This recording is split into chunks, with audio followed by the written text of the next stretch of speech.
Hello everyone and welcome to last episode of our online show Coffee Under the Cultural Bridge in this year. We have started this online show to introduce you inspiring professionals from different areas of life who talk about their experience with differences. And also because many of you told us that you would love to join some of our intercultural workshops or trainings, which was not always possible for various reasons.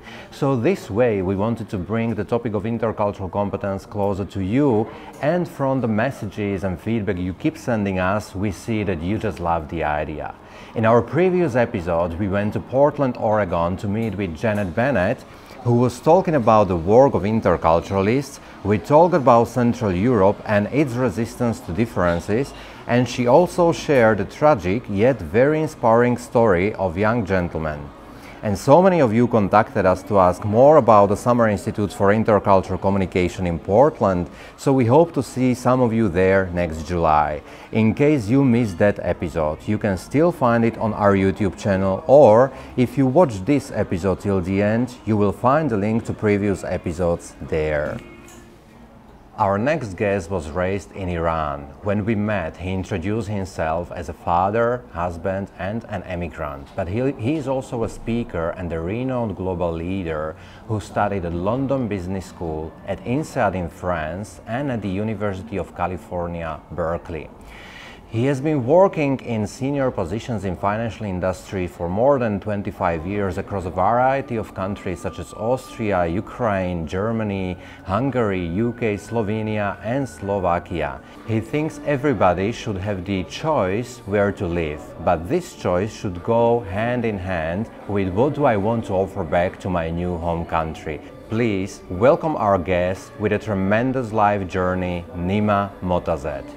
Nima, welcome to our show and thank you so much for having found some time in your very busy agenda. Thank you very much for being with you. Nima, you left Iran at the age of 16 and you found your home in Austria. Iran and Austria, they are culturally two different places. What was going on inside of a 16 years old teenager who was confronted with this reality? So, as I reached Austria, I had to take the bus from the airport to the train station. And I was sitting in this bus and I was amazed how the driver is keeping the bus within the lanes. Because in Iran, they're driving actually somehow. That was actually my experience at that time. Maybe meanwhile, they also adapted and adjusted themselves. But at that time, if you had two lanes, there were four cars beside each other.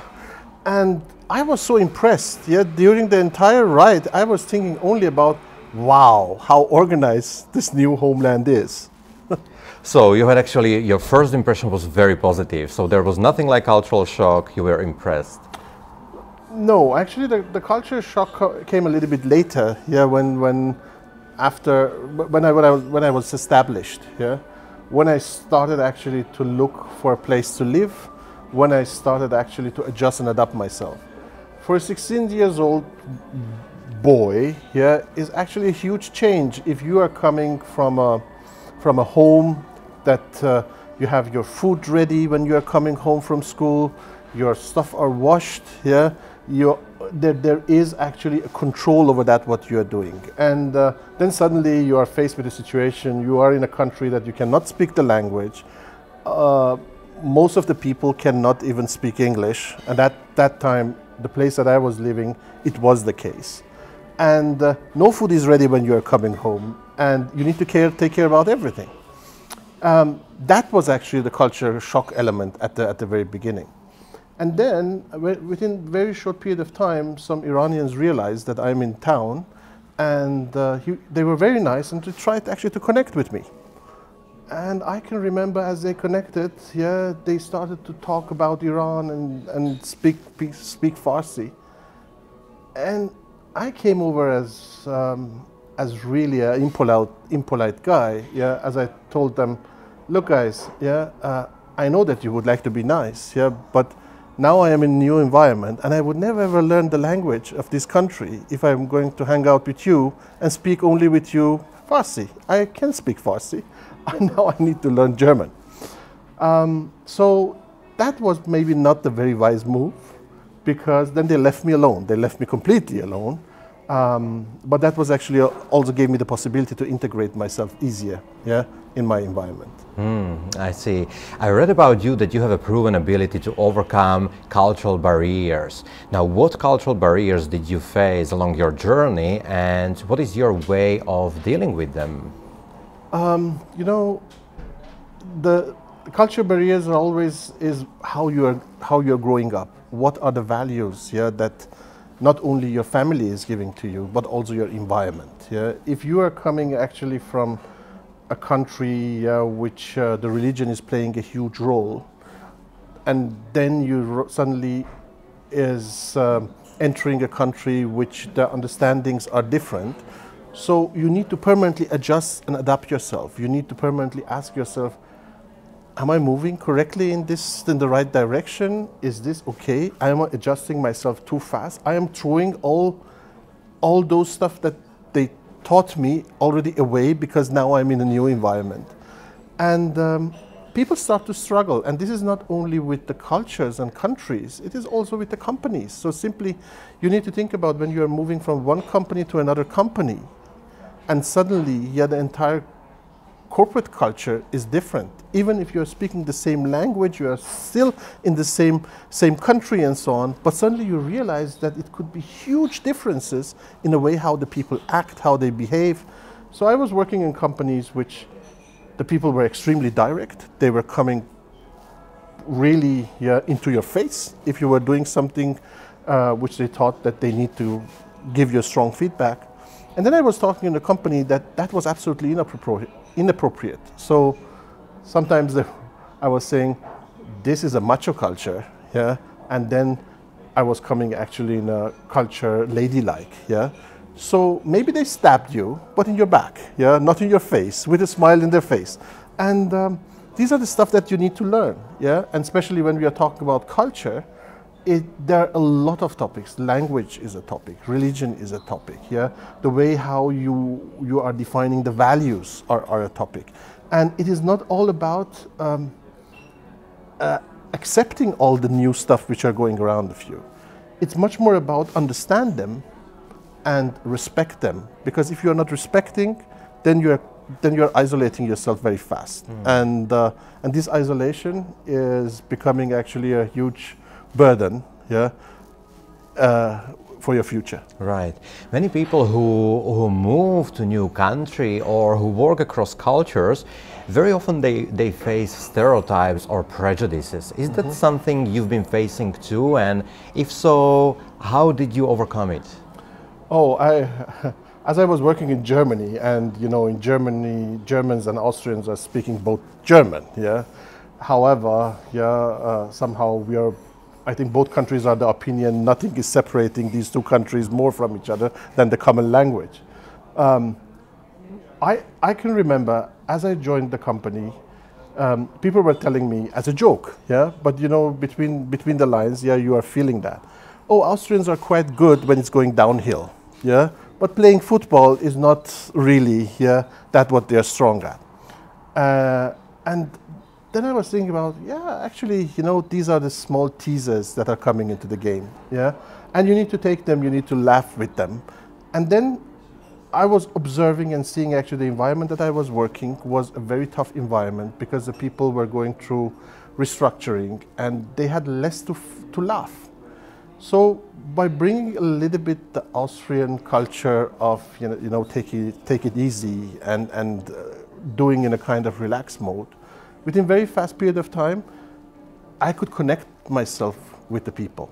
And I think that is the most important part of overcoming the cultural barriers, to find out what is appropriate and what is not appropriate, and what brings us together and not separate us. Yeah?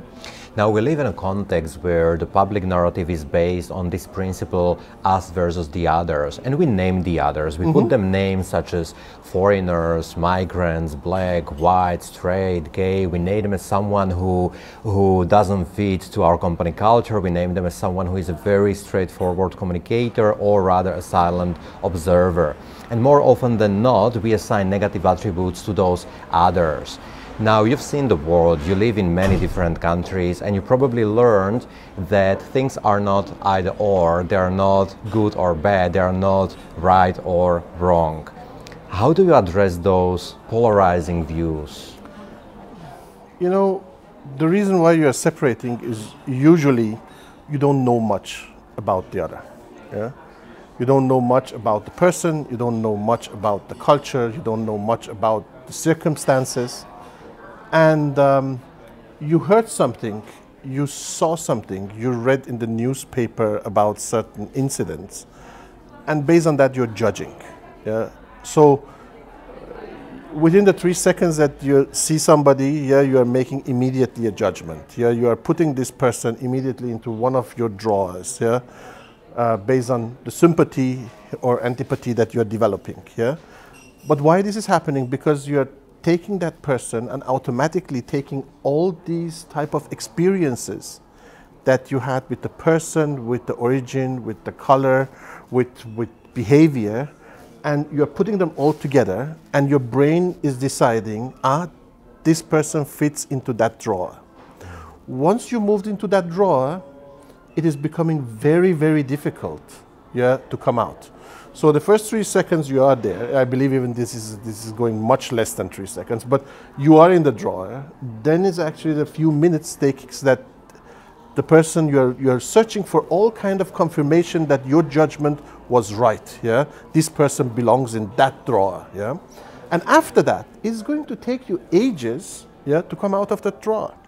So that's also the reason why you're hearing you never get a second chance for your first impression, because this is what remains. That is actually what is becoming hard-coded.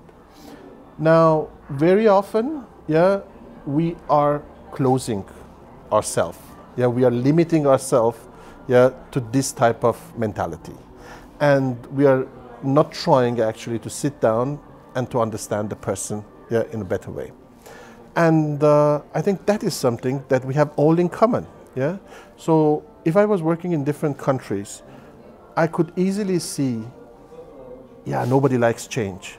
If some changes are happening, you need to sit down and explain them, not about why the change is necessary, who cares about that, but what is the benefit of this change for the person. Once you were sitting and trying actually to explain, then you were also hearing actually about the fears. I am not quite sure because. And if you are also not reflecting those fears, not trying actually to find ways how you can actually give the people ease, or telling them, yes, this is a period that we need to go through, but if we are not going to do that, this and that can happen. So what is now that what you want? Overcoming your fear, or doing nothing and accepting that maybe it can come worse. And then there's a moment that you realize that we have much, much more in common. Yes, we don't want to have change. Yes, we would like to have actually a relaxed environment. Yes, we don't want, all of us actually in each and every culture that I was working, regardless how this culture was it was all about, we love to have harmony. We don't want to actually argue. We don't want actually to create unnecessary stress. But sometimes based on our judgment, we automatically, when we are going into a meeting, we are, based on that what we believe is right, we are blocking ourselves. And we are stressed before anybody started to talk. You know this Václavic's hammer story, the guy would like to have a hammer and decided to go to his neighbor and ask for a hammer. And as he was going up the stairs, he's telling me, but what if he doesn't want to give it to me? What if he's going to come with an excuse? What if he's going to lie to me? And he is making this stronger and stronger, that when the guy is opening the door with a laugh, hey, what can I do for you? So you know what? Keep your hammer for yourself. That is something which is happening very often when you're talking about different cultures. And even at workplace. Yes, definitely, much more in the workplace, because, if you are, workplace is limiting you to a certain period of time and then you are separating from each other, It is not so much like a partnership that you are spending much more time, or it's not a family, or like not neighbor and so on. It is really limiting yourself, and this limitation gives you always the opportunity to escape, when the day is over, in your old habits. Yeah? And if you're not going to sit down and talk about that, what is bothering you or what you would like to do differently, then nothing is going to be changed. And what I saw very often is everybody would like to have a better life. Yeah? And they are willing to also sacrifice some of their energy to get there. Yeah? But you need to actually figure out how this better life is going to look like. Right. Yeah? You often speak at conferences and talking about future, about innovations. The Institute for the Future from Silicon Valley, they named cross-cultural skills as one of the top 10 core skills which will be needed in the future. The Economist, they named cross-cultural leadership as the top business challenge of 21st century. The OECD, which is the Organization for Economic Cooperation and Development, who runs the so-called PISA tests to compare the skills of 15 years old teenagers or students in science, math and reading, they are considering including global skills into this measurement as of 2018. Do you think intercultural competence is just another buzzword, or is it really a critical skill? Oh, definitely it's not another buzzword. Look at the world of globalization that we are in. We are stepping actually into an age that you can build walls around yourself, but still you can lose everything. And the people can come over you. People can lose their jobs because somebody is sitting somewhere very, very far away, and because the person has the knowledge and has the expertise, is able to connect actually with your clients, with your market, and with your area of work. If you do not try, if you don't try to understand these dynamics and these changes, then probably with all these disruptions which are happening and the fast-growing changes, you will always run behind. And this running behind is just like when you're reaching coming to the railway station and the train is leaving. So at the beginning the distance is very small and you are running and running faster, but at a certain point of time you realize, if I'm not going to catch the train when the track is over, then the train is gone. And I would love to say, the next train will come, but sometimes, the next train will come very late, and the next train, and then you don't have your seat there in that train. So, therefore, you need to really understand actually what is happening in the world, what is motivating actually other people, other nations, not only countries. We are talking very often about the countries, but this is a lot about cultures, which can be actually your neighbor can have a different culture than you have. And if you would like to have a proper relationship, and even if this relationship is only being polite to each other, and saying hello and nothing more, you need to actually overcome certain level of your inner barriers.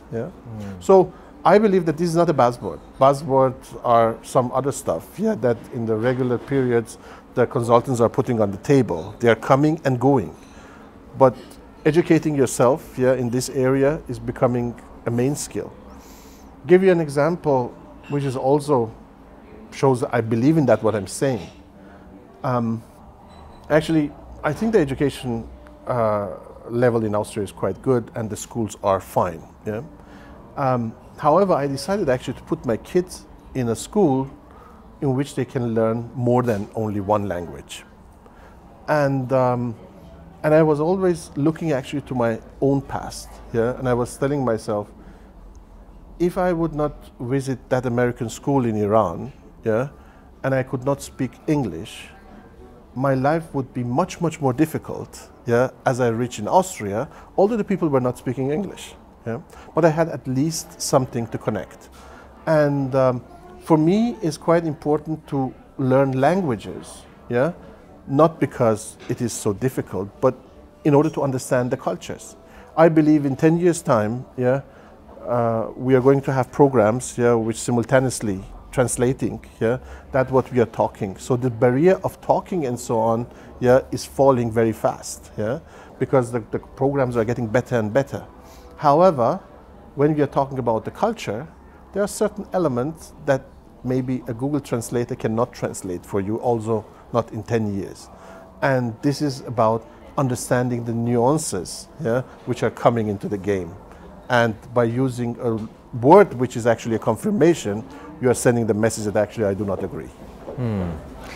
Based on your rich international experience, how does it look like when an organization hires an employee or a team member with lower intercultural skills, or when an organization doesn't develop intercultural skills of their employees at all? So, you know, I believe that there are different business models that the companies would like to apply, yeah, and some companies are the opinion, you know, as long as I'm getting that, what is my minimum requirement, I don't need to do more. And very often the companies are talking about, yeah, employees are our assets, which is actually a bullshit, because only good employees are your asset, yeah, your bad employees are your liability, yeah. Now the question is how you are developing good people in your organization, yeah. You are developing good people in your organization if these people are able to interact with others. So the element of teamwork, yeah, is becoming more and more important even among the experts, because without teamwork, you are one among a lot. And we know how it is.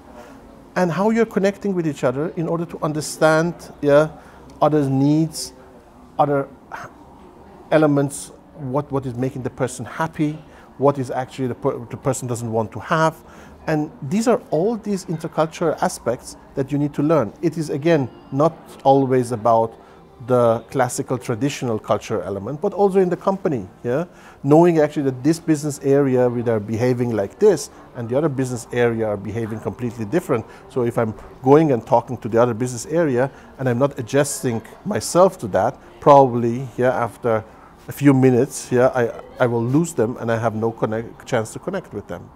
So that is the reason why I believe that it is not so much about not hiring anybody with the skills. The question is how much you are willing to invest, yeah, in your people to actually give them these tools, yeah, to survive also for a longer period of time. Nima, thank you so much for joining us today and for your willingness to share your personal and professional story with our audience from all around the world. Thank you very much. And thank you all for watching us through the whole year 2017 and for sending us all the messages of support and appreciation.